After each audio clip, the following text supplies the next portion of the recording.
संभव फाउंडेशन भद्रक एवं संवाद आम ओडिशा पक्षर एक रक्तदान शिविर आयोजन करा रक्तदान शिविर में मुख्य अतिथि भाव हरिहर नायक, ज्ञान पाणी, श्रावणी किन्नर, शुभश्री श्रीकृष्ण, रश्मिरंजन साहू, तपन कुमार पंडा रक्तदान शिविर को शुभ उद्घाटन करथिबा बेले रक्तदाता माने स्व इच्छा रक्तदान करथिले।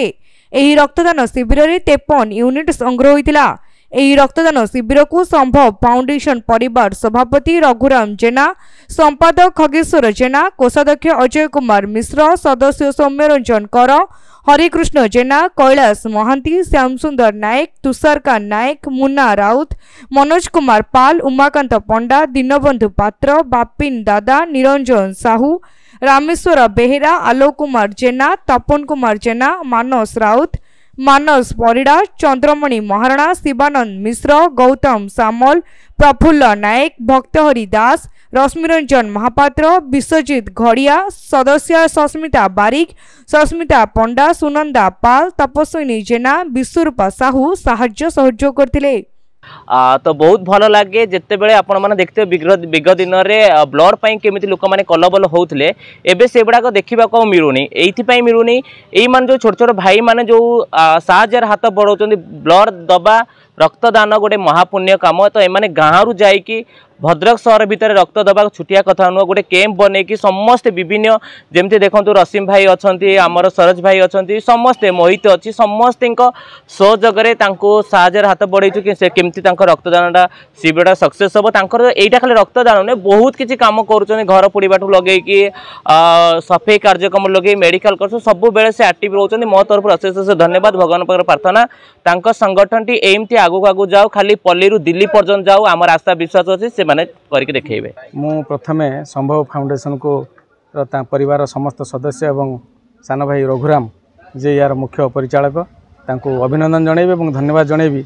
सी आज एभली एक आयोजन करैचंती आम समस्त को एठिकी अतिथि भाव डाकिचंती एवं तांकर ये जो उद्यम अत्यंत प्रशंसनीय जो अन्यर जीवन पाई से जो रक्तदान अभियान आम सहित सहयोग करचंती एवं अनेक युवा बंधु मान सामिल करचंती। आज ये गोटे समावेश करचंती एवं अनेक युवक मान डाकिचंती रक्तदान अभियान में सामिल होगा साधु उद्यम प्रति आउ थे संवाद तरफ धन्यवाद जनाऊँगी। संभव फाउंडेशन परिवार को आज की 5 वर्ष पूर्व या पूर्व रक्तदान शिविर करा वर्तमान टाइम रक्त भद्रक ब्लड बैंक रक्तर अभाव थिबारु वर्तमान आम आखि नजर रखीजे जेहेतु वर्तमान ब्लड बैंक अवेलेबल रहूना तेणुक संभव फाउंडेशन पंचमतम वार्षिक उत्सव एक रक्तदान शिविर आयोजन कराई। बहुत संख्यार युवक आसुँच रक्तदान स्व इच्छा रक्तदान करने।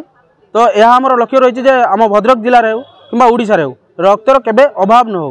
आम मुझे कहबी समस्त युवपीढ़ी मानक आसतु थोड़े रक्तदान करवा अमूल्य जीवन बचाइबा। आज हूँ आपणकर जो कोडगंभीर एठी पल्ली संस्कृत विद्यालय रक्तदान शिविर आरंभ होची।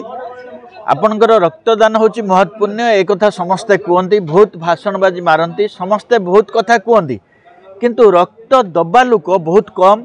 जो माने रक्त दौरान किंबा रक्त शिविर जो माने आयोजन करचंती सेई मानकु मु कोटिए प्रणाम दौची तांको पाद तले मोर कोटिए प्रणाम। आज संभव फाउंडेशन आमर जो संवाद मिलित अनुकूल एठी रक्तदान शिविर होची संवाद ये कार्यक्रम बहुत दिन आरंभ करची।